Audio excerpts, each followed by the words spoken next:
За сайн уу манайхаа дараагийнхаа бичлэгээр уулзж байна. Өмнөх видеогоор транслааны зочид бодол анимашныг бэлтгэн хүргэсэн дээ.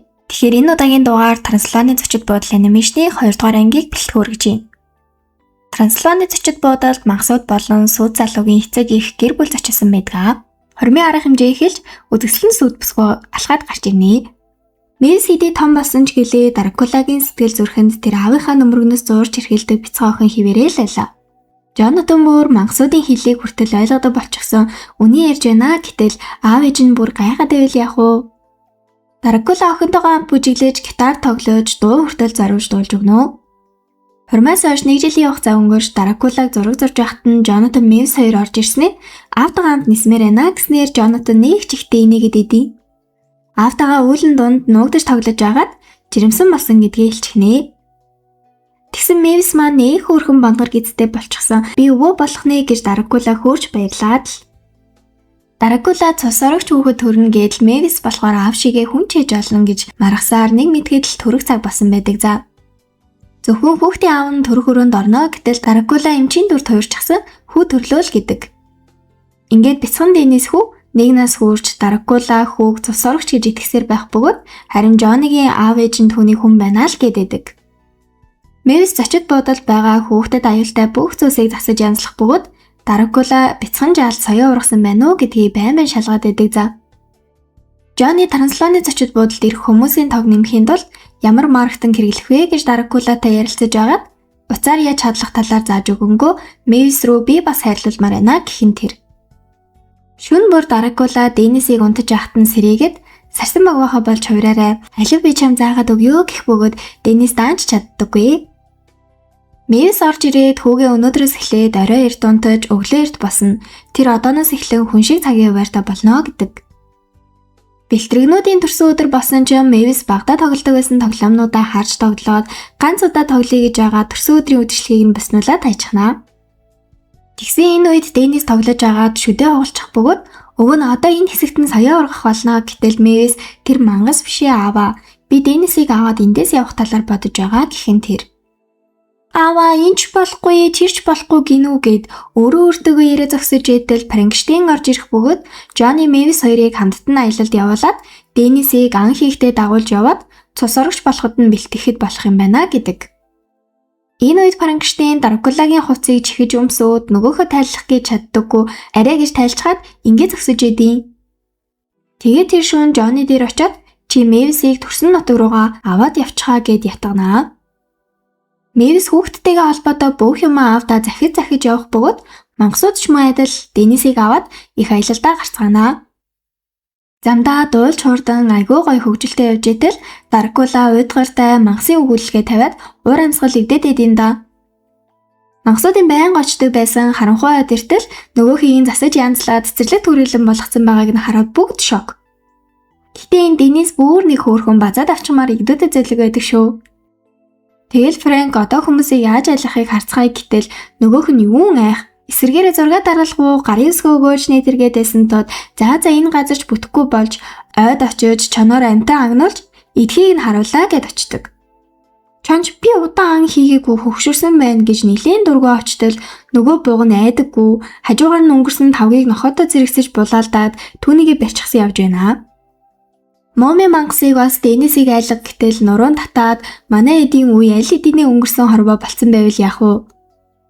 Энэ үед Мэвс Жони хоёр дугуй спортоор хичээллэж байгаа хүүхдүүд дээр очиод Жони би чамд харуулын нэтэр гэснээ чадахгүй онхолдох бөгөөд Мэвс би оролдоод үзье гэтэл жинхэнэ мэргэжлийн тамирчин шиг маш сайн байдий. Мангасуудыг замдаа явж идэл Мэвс видео колоор залгах бөгөөд Денис унтчихсан тул нарны шил зүйлгэж байгаад л бид хэд хөгжилтэй сайн байна гэж яагаад сүлжээ тасарлаа гэж тасалчихнаа. Ингээд хамгийн эцсийн арга болох Дракулагийн багада хичээллэж байсан цус орогчдын цусланд ирэх бөгөөд тэр газрын урдны аюултай үзүүлбэр энтер нь бүгд байхгүй болчихсон цус орогч гэлтгүү хүүхдийн эрхийг амар дээдэлдэг болчихсон байдаг за. Жони Мэвс хоёр Жонигийн аав ээж дээр ирэхэд илгэмсэг дотноор хүлээж аваад би чамайг нарнаас хамгаалах малгай бэлдсэн би чиний байх өрөөг ингэж зассан гээл нэг хөрхөн байд юм аа. Манай эд галт наадам хийж бөөндөө дуулж хурдаад бүгд жаргалтай байхад Дракула л ууртаа хамрандаа бас түрхсэн юм шиг сууж байна. Дракула уурлаад мангасуудыг аваад өндөр модон цамхагийн орой дээр гарах бөгөөд Денисийг эндээс шиднэ гэдэг. Тэр өндрөөс шидэгдэхээрээ далавчин нургаад өөрийг аварна гэж Дракула найдсан юм л да.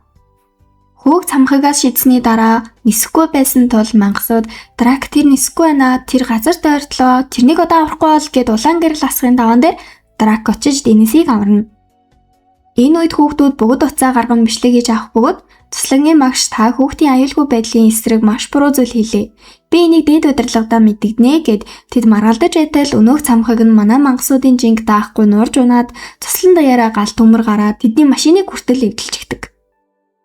Мэвис нөхөртөөгөө та хоёр дагаал хамт байвал Трансилванд ч амьдарсан яах вэ гэд сэтгэлийн үгээ ярилцаж байтал Денисийн цамхагаас унаж байгаа бичлэг ирэх бөгөөд тэр дороо аав руугаа залгатал нэг л сэжиг бүхий байгаад худлаа хэлээд байсан тул би яг одоо Трансилван руу явлаа гэж уурлаад уцаа тасалчихна. Мангасууд ч сандралдаж машин байхгүй одоо яах вэ гэд байж итэл нэмэлт хүч ирлээ гэж суугаад явсан чи ингүүл яах вэ? Мэвис ч Трансилван орох онгоцны билет авах гэсэн байдаггүй өөр олон газраар дамжин нисэж яж очихоор байгаад байсан тул Жоныг өргөө шууд өөрөө нисээд явчихнаа. Манай эдийн скутер нь замдаа өдөрчих шиг болохоор нь цэцлэгнүүрийг үлээгээд шаар шиг болгоод хийг гаргаад маш хурдтай Трансилванд хүрч очдог за. Ийм арга байсан бол аль түрүүний хэрглэж авахгүй сонин штт. Мэвис Жоны хоёр ч ирлээ, тэд ч ирлээ. Мэвис хүүгийнхээ аюулд орж байгаа бичлэгийг авдаа үзүүлээд би Денисийг мангасуудтай хамт байх нь аюултай гэж бодсон. Гэтэл тантай хамт байх нь илүү аюултай байж. Хэдий та хүмүүсийг зочид буудалтай оруулахыг зөвшөөрсөн ч гэлээ. Зүрх сэтгэлдээ зөвшөөрөөгүй байжээ. Бид гурав Денисийн төрсөн өдрийг өнгөрөөгөөд эндээс явнаа гэдэг. Ээжигээ ачаа дэшээ бэлдээд байж байтал хөөрхий Денис би бол цус орогч гэлний хөрхөн бэлтгэл хийгээд байж идэв. Тэгээд би мангас биш болохоор бүгдээрээ эндээс явж байгаа юм уу гэж ээжээсээ асуудаг за. Хүүхдийн сэтгэл гэж томчуудын үйл ойлголцолдонд үргэлж өөрийгөө буруутгадаг юм шиг санагдаад идэв. Ингээд Денисийн төрсөн өдөр бол Жоныгийн гэр бүл бүгд ирэх бөгөөд Мэвис өвөөдөө байсан тул Влад өвөөгөө энэ үдэшлэгт орсон гэдгээ хэлэхэд Дракула бүр шок. Дракула бүх хүмүүсийн цаг хугацааг зогсоож агаад Жоны тэр бол миний аав. Хэрвээ тэр чамайг болон гэр бүлийг чинь хүн гэдгийг мэдвэл танаахан бүгд дуснаа гэх бөгөөд мангасуудын багт наадам хийхээр болж хүмүүс бүгд зомби шиг болоод хувирсан байдгаа. Влад өвөө нь өөрийн туслах сарсан багвахатай хамт ирэх бөгөөд өнөөх нь эндээс хүн үнэртэж байна. Би бүгдийг нь аландаа нийтэргээдсэн тул Влад чи эндээ байжээ. Энд чи миний гэр бүлийн баяр гэж хэлээд Влад дотогш орно. Тэгээд юу юугүй хүүгийн соёог харъя гэд Денисийн соёог харсан байхгүйсэн тул оройтож ургаж байгаа юм байна гэд ойлгочих бөгөөд Денисийг айлгаж уурыг нь дээд зэгт нь хөргөл соёо нь өөрөө гараад ирдээмаа гэдэг. Энэ үе Жоныгийн гэр бүлийг дагаж ирсэн 3 бацаа манай Денисийг бас жоохон гадуурхаад идэг за.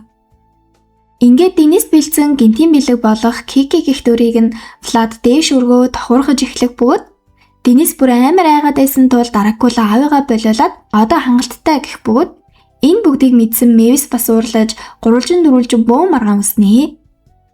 Өөрөөс нь болоод муудалцаад байгааг мэдсэн Денис зочид буудлаас гарч араас нь хамгийн сайн найз болох бэлтрэг найз нь дагаж хамт явдаг.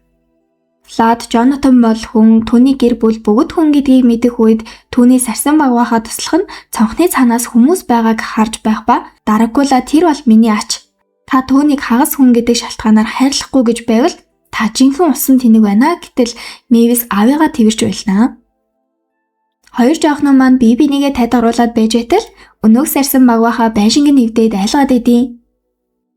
Энэ хооронд зочид буудалд үлдсэн хүмүүс Денисийг байхгүй байгааг анзаарч тэрэд бүгдээрээ Денисийг хайж эхэлнэ.